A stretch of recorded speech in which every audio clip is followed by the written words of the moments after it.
Good evening, everybody. We have our new legendary hero primed and ready to go.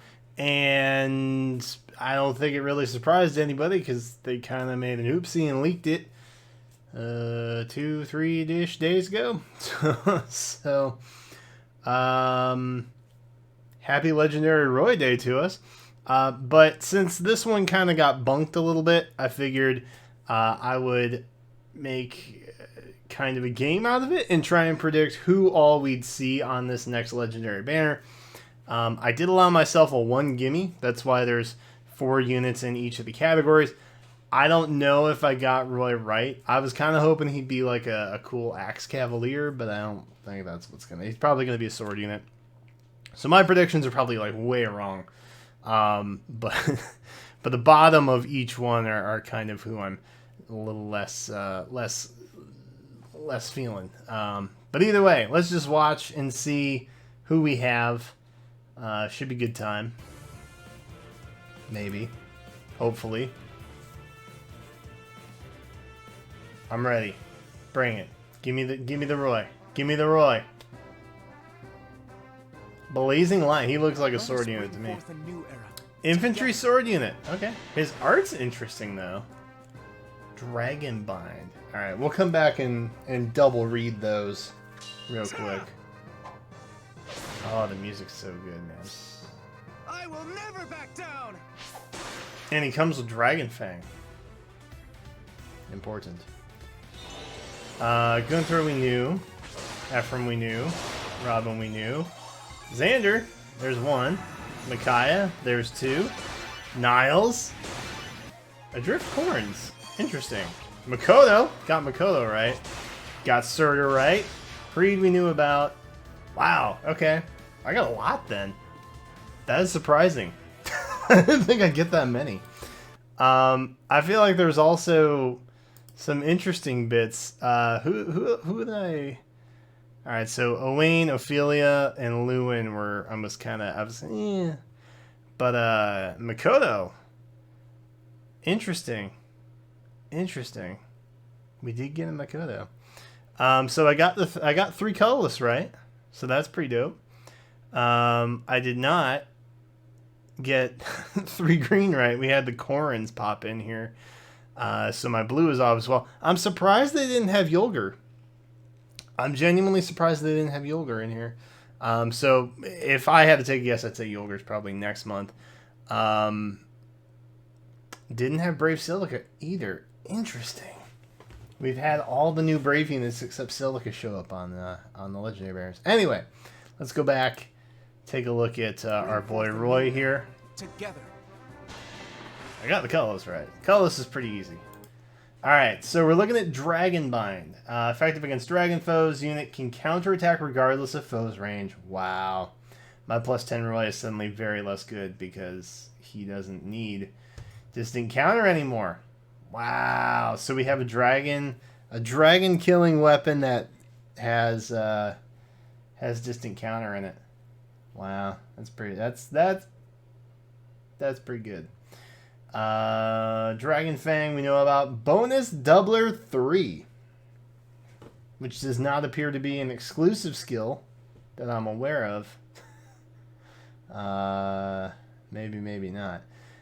Grants bonuses to attack speed, defense, res during combat equal to the current bonus on each of the unit's stats. Calculates each stat's bonus independently. Wow. Alright. So that's a pretty good skill. Renewal 3. At start of turn, Human Virtue. Okay, at start of turn, if unit is adjacent to any allies that are not beast or dragon allies, grants attack speed plus 6 to unit and those allies for 1 turn.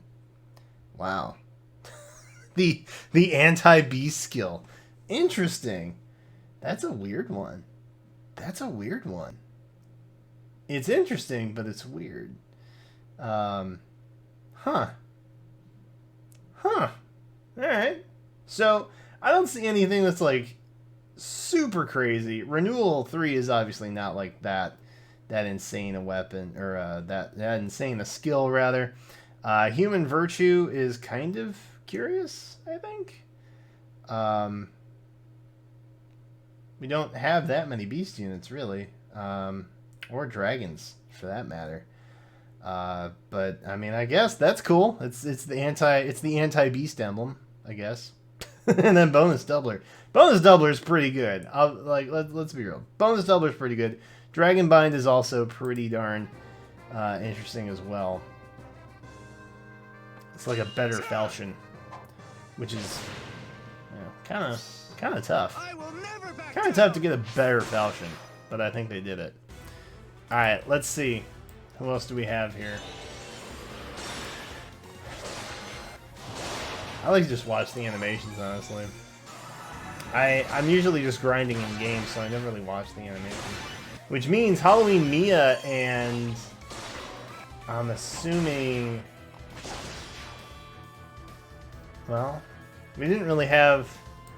I mean, it was going to be a stretch to have Halloween Myrrh on this one, just because, you know, she's one of the four. They got picked for the 2nd anniversary banner.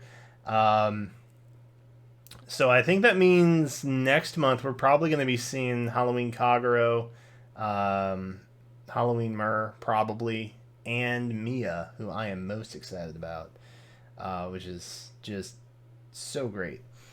I'm gonna look at this, and I'm gonna give my initial impression. All right, I think red is by far the strongest color. Hoshiden Festival or Summer Festival, Micaiah is too good a unit not to get. Hreed hasn't been around that long. Still a very, very strong unit. Has amazing skill sets. And Roy. So, colorless is decent. It's not going to get a high rating from me. Colorless probably 4th. Green's pretty strong, honestly. Green's pretty okay. Surtur definitely helps bump that up. I'd probably place green 2nd, and blue probably 3rd. Blue's a pretty solid 3rd. But red by far is definitely top tier. So red, green, blue, colorless, I think, in that order, is what you might want to consider pulling on. There's really not a downside to pulling red, honestly, which is, for a change, very, very nice. There's very little reason to get pity broken on here. But that's what we're going to be seeing for the banner this time around. Thank you guys so much for watching. Let me know in the comments what you think about this legendary banner. And what are those little purple lightning bolts? I don't know. Let me know what those are in the comments down below as well. Because I just noticed those. Those are weird. Anyway, thank you guys again so much for watching, and I will catch you next time.